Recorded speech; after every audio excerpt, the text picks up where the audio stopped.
Hello ladies and gentlemen, what's up, Porkchopper here, and today I am bringing back some deck builds. It has been a few months since my last, but I have revamped how it works.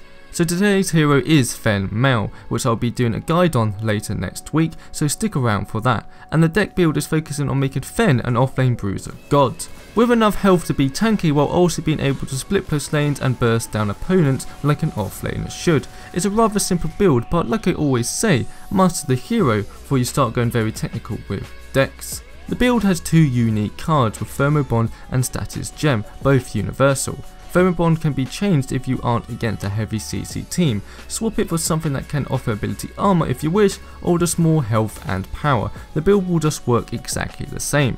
The first link in the description will take you to the full deck build on core.gg, but that's only the deck build. If you want to know how it works fully with the examples on screen and a little Feng guide added in, then check out the whole video. It's a great website where you can build your own decks and check out many from such pro teams as Team Oxygen and big YouTubers to help you become the best player you can be. With some big updates coming in the future, I would highly recommend it, as all my future deck builds will be up on that website with a little guide added in. But anyway, let's shut up and get on with the deck build itself. First, you start with a dummy ward, of course, then getting a health potion and a healer's token.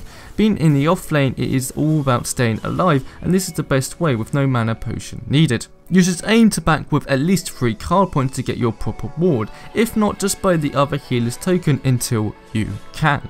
Always important to get that ward to help your jungler know if the safe lane duo have a ward up or not, so the jungler can attempt to try a gank. So let's move forward to 21 card points, which is the fully early game build. At this stage you should have the Sage's ward and the 2 adamant edges fully upgraded with the healer token and health potion still in use.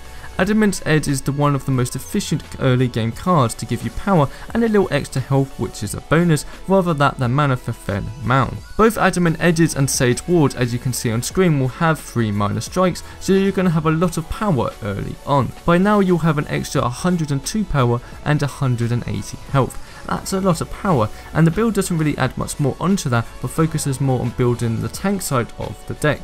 So early game you are more of a damage orientated hero, helping farm, split pushing and securing those crucial kills when you can, while late game it's more to support your team in fights by getting right up into the enemy's face. Now we have a few options to choose from. We have 2 Elder Mage Amulet cards, one focusing more on power with 2 major strikes until 1 greater health, the other having 2 greater healths and only 1 major strike.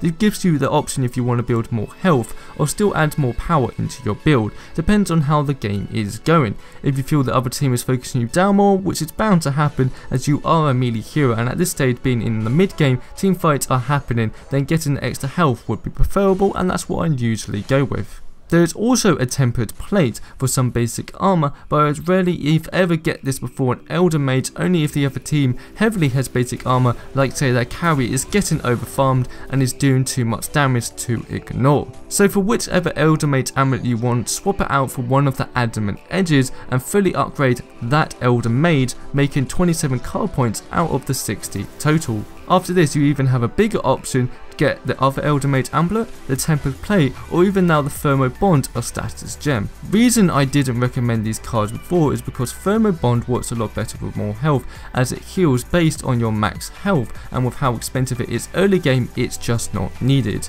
So now with having around an extra 480 health or 660 health depending on which Elder Mage card you got, using thermo-bond is now an option, but I would only get it if you are against a heavy CC team and you only are continuously getting stunned, rooted, blinded, etc, then it's a must. Status Gem again is a cheaper card, but early game it's more about being efficient with your card points and would be kind of pointless. Status Gem I would get now if I am against a hero it would counter well. That's a problem for me, like a Morrigan, Shinbi or Gideon, which can counter all their ults, and I feel I don't need to build that extra health or armor just yet, but it is a risky move. Status Gem also means you're going to be a lot more aggressive for your team diving in. I very rarely get this card so early on, as it is one of my late game cards, but I will leave the option up to you, it's always good to have them. So if you want the thermo-bond or the other Elder Mage amulet you didn't get, then get rid of the Adamant Edge. If you want the status gem, which I wouldn't recommend at this point, then keep the adamant edge and just buy it straight up. The standard for me and the standard for the deck is swapping out the adamant edge for the extra Elder Mage amulet. So this means I would have at 33 card points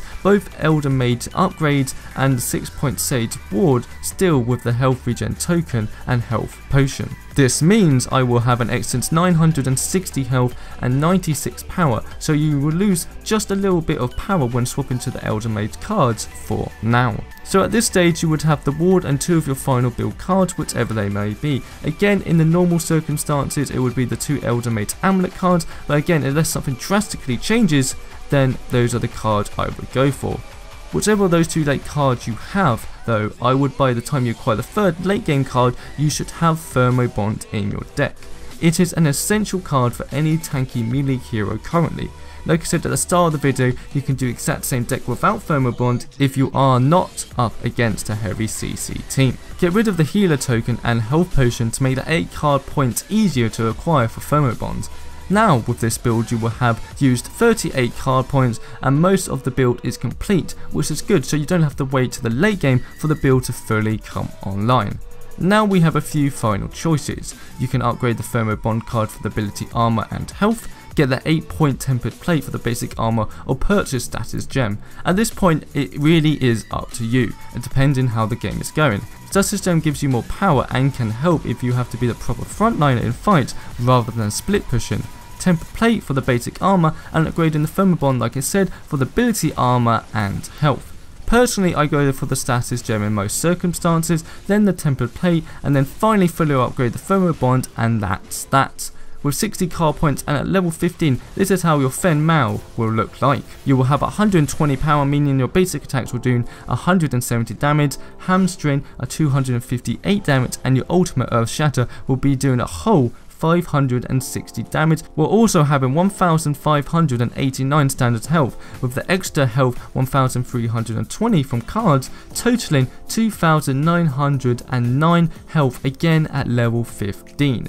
Add on the 88 basic armor and 61 ability armor, making you one hard target to kill, and also can deal enough damage to be a threat, a healthy balance indeed. Also with Feng Mao's shield, which at level 4 gives you an extra 425 health for 2.5 seconds, makes him even more tanky. Remember, with the patch 40 update, armor now works with shields, so it's even more helpful. The thing with Feng you have to remember is he doesn't have the right abilities to build a full tank like a Sevrog, who doesn't need the damage because his abilities can be amazing initiating tools in the right hand. Feng is more of a hero who locks onto an enemy with his slows and dash to deal good burst damage and soaking up a load himself to finish off his targets with his ultimate, which I may add is extremely satisfying to use. But I won't go on about that until the guide is up, hopefully next week. I hope you enjoy this deck build as it's my first in a while, so do let me know if you want anything changed, if it's too long, too short, you name it, and check out the core GG to save it for yourself guys, and I will see you all next time.